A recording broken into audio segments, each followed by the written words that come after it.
Sa isang maulan at bumabagyong gabi sa Quezon City, mag-isang naiwan si Chef Ben sa kanyang sariling restoran. Pasado 12:00 na at magsasara na sana siya nang pumasok ang isang lalaking nakasuot ng itim na barong Tagalog at naglapag ng isang itim na sobre sa mesa. Imbitasyon ito mula sa aking amo. Isang gabi lang ng pagluluto at makukuha mo na ang kayamanang panghabang buhay, malamig na sabi ng lalaki. Binuksan ni Chef Ben ang sobre. Sa loob ay may tseking nagkakahalaga ng 5 milyong piso at isang calling card na may address. Ang lokasyon ay isang lumang hasyenda sa liblib na bahagi ng Bulacan. Pagkarating niya sa hasyenda, sinalubong siya ng isang kakaibang amoy.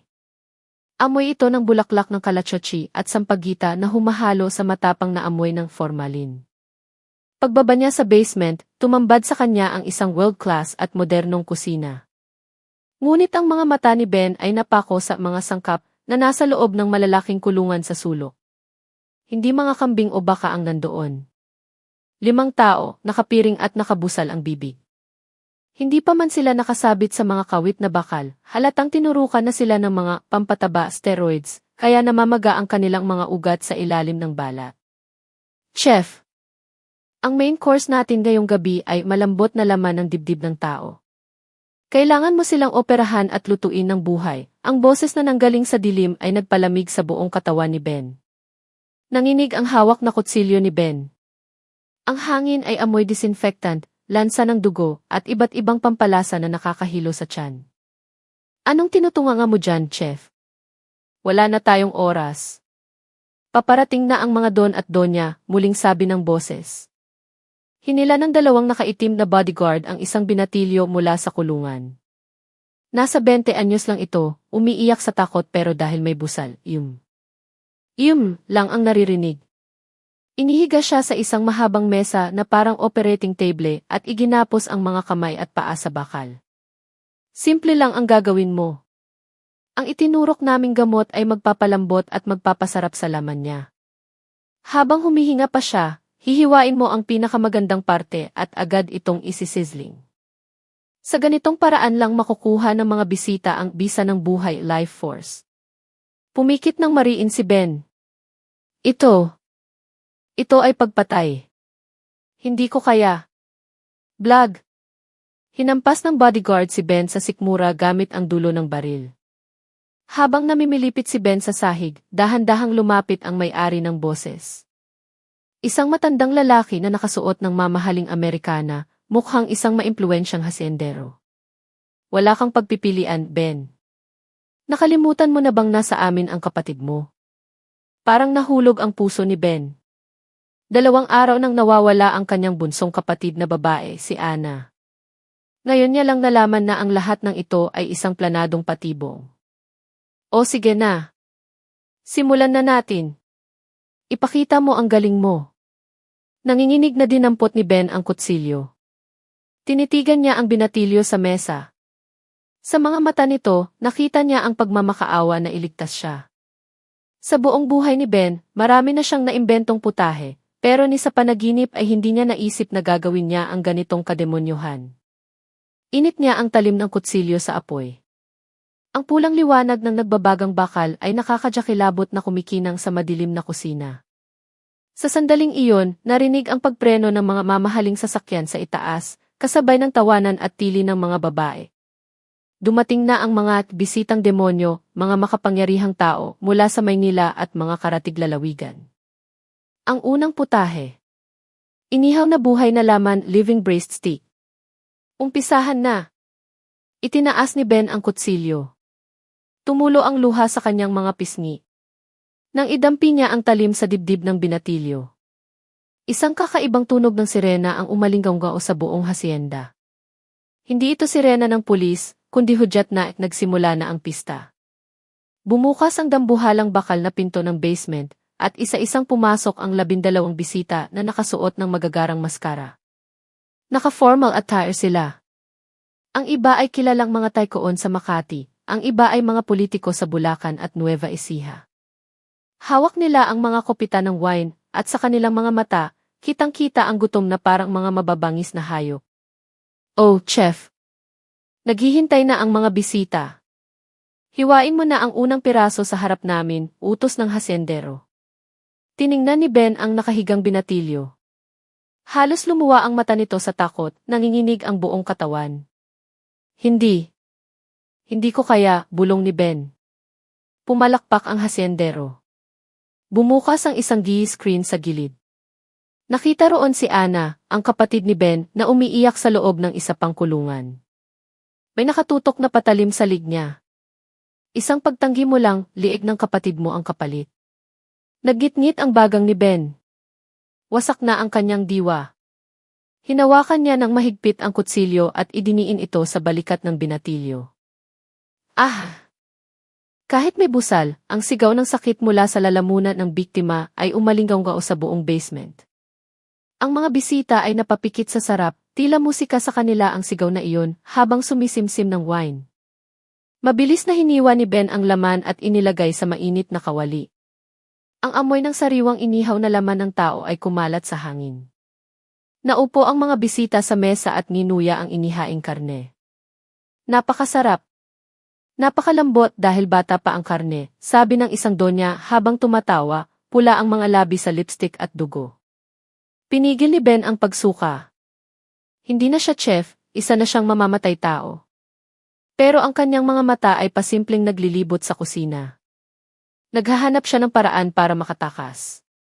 Isang bisita sa gitna ang tumingin kay Ben. Chef, paano kung ang sangkap sa susunod na putahe ay isa sa amin? Ano sa tingin mo ang lasa? Tumahimik ang buong kwarto. Ngumiti ng makahulugan ang hasyendero. Napagtanto ni Ben na ang hapubang ito ay hindi lang basta kainan, kundi isang tilaro ng mga demonyo, kung saan nagpapatayan din sila sa kapangyarihan. Sa pagkakataong iyon, isang babaeng bihag sa kulungan ang pasimpleng nag-abot ng maliit na papel sa palad ni Ben nang dumaan ito. Nasa dilim ang switch. Pagdating ng oras, iligtas mo ako. Ang amoy ng wine at nasunog na laman ay nakakasulaso. Ang mga bisita ay nagkakasiyahan sa kanilang kahayupan. Ibinulsa ni Ben ang papel at dahan-dahang lumapit sa madilim na parte ng kusina. Hinahanap ng mata niya ang electrical panel. Nang biglang, Chef! Anong ginagawa mo dyan? Sigaw ng isang bodyguard. Kukuha lang ng dagdag na pampalasa. Ubos na palusot ni Ben. Nagduda ang gwardya pero itinaas ng hasyendero ang kanyang baso kaya nalipat ang atensyon nito. Sinamantala ni Ben ang pagkakataon para lumapit sa main breaker. Ayon sa sulat, kailangan niyang diinan ang switch ng ilang segundo. Sa oras na iyon, humihirit na naman ang mga bisita. Isa pa, Chef. Atay naman ang gusto ko. Huminga ng malalim si Ben at hinila pababa ang switch ng buong lakas. Boom! Namatay ang lahat ng ilaw sa buong hasyenda. Ang tawanan ay napalitan ng sigaw at panik. Anong nangyari? Bakit nag-brownout? Sa dilim, isinuot ni Ben ang kanyang night vision goggles na nakuha niya sa supply cabinet kanina. Tumakbo siya sa kulungan para iligtas ang babaeng nagbigay ng sulat. Bilisan mo! Sumunod ka sa akin, hinila ni Ben ang kamay niya. Nanghihina ang babae pero pinilit niyang tumayo. Ang pangalan niya ay Nadia, isang medical student na dinukot din at dinala sa impyernong ito. Kuya Ben, ang kapatid mo, unahin natin siya. Nasa kabilang kwarto siya, bulong ni Nadia. Kinapa nila ang daan papunta kay Ana. Pero nagbukas na ng mga flashlight ang mga bodyguard. Putukan ng baril ang sumunod. Rat-tat-tat. Tinamaan ang mga reha sa tabi ni Ben. Itinumba ni Ben ang mga galon ng mantika sa sahig at sinindihan ito gamit ang lighter. Hush! Lumiyab ang apoy at hinarangan ang mga gwardya. Sa wakas, nasira ni Ben ang kandado ng kwarto ni Ana. Ana! Halika na! Nandito na si Kuya. Tumakbo silang tatlo paakyat sa secret exit ng hasyenda. Pero paglabas nila, napatigil sila sa gulat. Ang nakapaligid sa hasyenda ay hindi mga pulis kundi isa pang grupo ng mga armadong goons. Ang leader nila ay ang bisitang nakamaskara kanina na nakaupo sa gitna. Akala niyo ba makakatakas kayo? Sa totoo lang, Ito pa lang ang simula ng hunting game, tinanggal ng lalaki ang maskara. Siya ang kilalang pilantropo at mayor ng bayan. Pakakawalan namin kayo sa gubat. Kung makakatakas kayo, mabubuhay kayo. Pero tingnan natin kung mas mabilis kayo sa mga aso at bala namin. Ang madilim na gubat sa paanan ng Sierra Madre ay mas nakakatakot dahil sa ulan. Maputik at madulas ang daan. Mahigpit na hawak ni Ben ang kamay ni Ana habang tumatakbo sila ni Nadia sa talahiban. Sa likuran, naririnig nila ang tahol ng mga aso at ugong ng mga motorsiklo. Nandyan na sila. Kuya, hingal ni Nadia. May tama siya sa paa kaya ika-ika na siya. Huwag kayong matakot. Kailangan nating makarating sa ilog. Kapag nakatawid tayo, hindi na tayo maaamoy ng mga aso, pampalakas loob ni Ben. Kahit siya mismo ay nanginginig sa takot. Bang! Isang bala ang tumama sa puno sa tabi ni Ben. Tanaw na nila ang mga ilaw ng flashlight na sumasayaw sa dilim.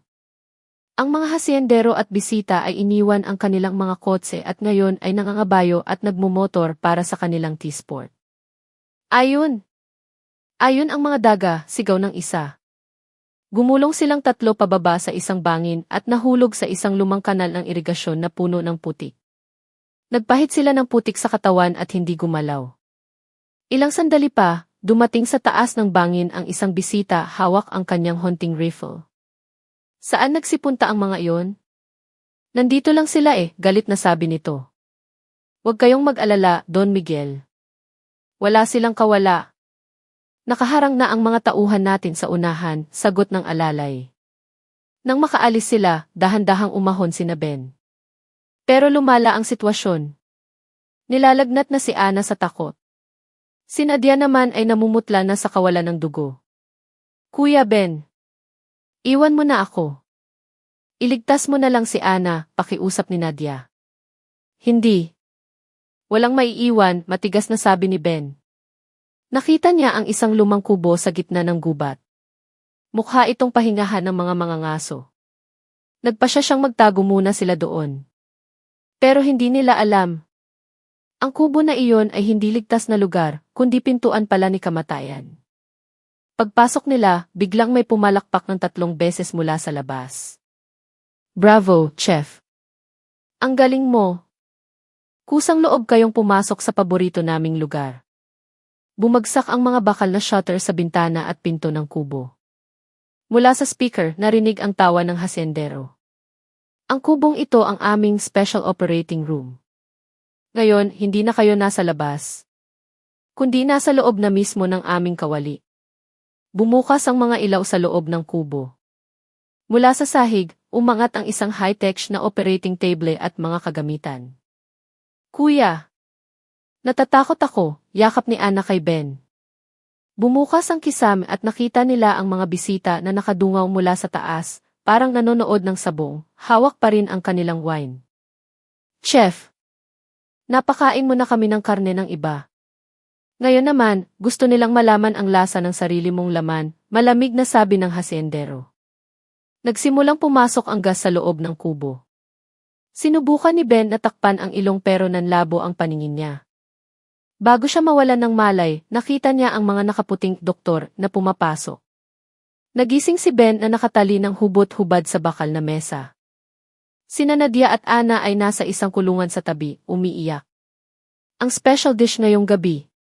Puso ng kusinero. Isang doktor ang lumapit hawak ang electric scalpel.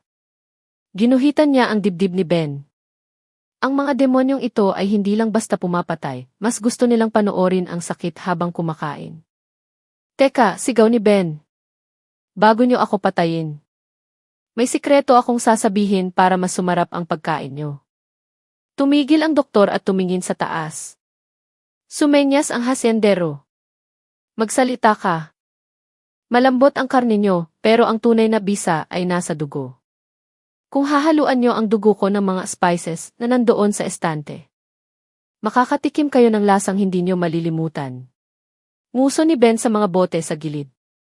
Ang totoo, hindi iyon spices kundi matatapang na kemikal na panlinis at alkohol. Ito ang huling barahan ni Ben. Tumawa ang hasyendero. CJ, Pagbigyan ang huling hiling. Doktor, kalagan siya sandali. Gawin mo ang sinasabi niya. Nang kalagan si Ben, alam niyang nasa bunganga na siya ng impyerno, at handa na siyang magsimula ng sunog. Pagkakalag ng tali, hindi nag-aksaya ng panahon si Ben. Dinampot niya ang mga bote ng kemikal. Wala na ang takot sa kanyang mga mata, napalitan na ito ng puot ng isang taong wala nang mawawala. Tikman niyo to. Isinaboy niya ang mga kemikal sa electric stove at sinipa ang tangke ng oxygen sa tabi. Boom! Sumabog ang apoy. Nasunog ang mukha ng doktor at mga gwardya. Sa gitna ng kaguluhan, dinampot ni Ben ang scalpel. Hindi ako nandito para magluto. Nandito ako para pumatay. Hiniwa ni Ben ang liig ng sumugod na gwardya. Pumusitsit ang dugo sa mukha niya pero hindi siya kumurap. Tumakbo siya sa kulungan at winasak ang kandado para palayain sina Nadia at Ana. Nadia! Ilabas mo si Ana! Takbo sa usok. Nagsisigaw ang mga bisita sa itaas. Patayin siya! Patayin! Pero dahil sa kapal ng usok, hindi makakita ang mga gwardya. Gamit ang galing ng isang chef, isa-isang tinumba ni Ben ang mga humaharang sa dilim. Hinila ni Ben ang sugatang doktor at ibinalibag sa mesa. Sabi mo masarap ang laman ng tao, di ba? Ngayon, tikman mo ang sarili mong laman, hiwa ni Ben sa hita ng doktor. Umalingaw-ngaw ang sigaw ng doktor. Pero pinigilan siya ni Nadia. Kuya Ben. Tama na. Sasabog na ang lahat. Binitiwan ni Ben ang kutsilyo at tumakbo sila palabas sa secret exit. Ilang sandali lang. Kabuom. Sumabog ang buong kubo. Ang doktor at mga gwardya ay naabo sa loob. Pero hindi pa tapos ang laban. Naghihintay pa rin sa gubat ang mga hasyendero. Sa dilim ng gubat, habang hila-hila ni Ben ang dalawang babae, ay humablot sa kanya mula sa talahiban. Dito. Bilisan nyo. Akmang sasaksakin ni Ben ang tao nang magsalita ito. Kakampi ako. Huwag kayong gumalaw. Si Mang Carding, ang chief security ng hacienda. Nagulat si Ben. Siya ang nambugbog kay Ben kanina, pero ngayon, puno ng pagsisisi ang mata nito. Bakit mo kami tinutulungan? Tanong ni Ben. Ang anak ko. Isa rin siya sa mga naging sangkap sa haciendang ito. Matagal na akong naghihintay ng pagkakataong makaganti, sagot ni Mang Carding. Maraming gwardya sa dadaanan nyo. Pero ito, hawak ko ang ESB na naglalaman ng lahat ng baho nila. Ibigay nyo to sa dinbiye o sa media. Babagsak ang mga demonyong yan. Ipinaliwanag ni Mang Carding na ang hasyendero ay may-ari din ng malalaking ospital kaya eksperto sa katawan ng tao. Umalis na kayo. Ako ang bahalang umantala sa kanila, kinalasan ni Mang Carding ang kanyang baril. Diretuhin nyo ang daan na iyan, papunta iyan sa ilog anga. May bangka akong inihanda doon. Bago pa makapagpasalamat si Ben, dumating na ang mga humahabol. Humarap si Mang Carding at nakipagbarilan. Takbo! Huwag kayong lilingon. Tumakbo sina Ben hanggang sa marating ang ilog. Pero pagdating doon, hindi bangka ang naabutan nila, kundi ang dambuhalang yate ng hasyendero na nakatutok ang mga spotlight. Kitang-kita sila sa liwanag. Nasa deck ng yate ang hasyendero, hawak ang wine glass. Alam kong tatrador si Carding. Kaya naghanda ako ng mas magarbo at huling hapunan dito sa yate. Nahuli silang muli at dinala sa dining hall ng yate. Pero sa pagkakataong ito, hindi sila iginapos. May nakahaing masasarap na pagkain sa mesa. Maupo ka, Ben.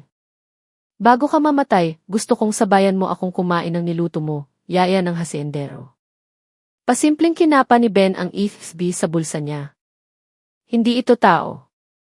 Karne ito ng mga rare animals, sabi ng hasyendero habang umunguya. Alam mo, mas gusto ko talagang namnamin ang pagwasak sa pag-asa ng tao, kaysa sa pagkain ng laman nila.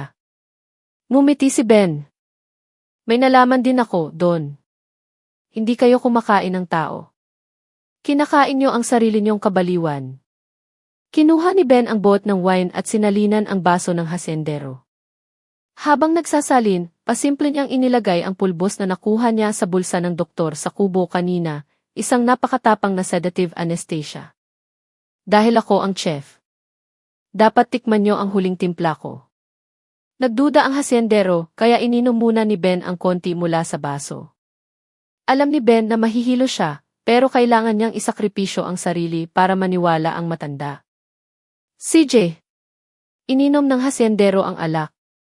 Ilang minuto lang, namungay ang mata ng matanda at bumagsak ang ulo sa mesa. Nahihilo na rin si Ben pero pinilit niyang tumayo. Nadia.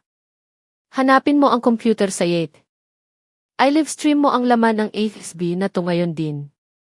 Tumakbo si Nadia sa control room. Kinuha ni Ben ang baril ng hasyendero para harangin ang mga papasok na gwardya. Ito ang huling hapunan nyo. Nagpaputok si Ben. Samantala, na-upload na ni Nadia ang video sa Facebook Live. Nakita ng buong mundo ang karumal-dumal na gawain ng sindikato. Habang nagkakagulo sa Yate, narinig nila ang sirena ng Philippine Coast Guard at the Maritime Group.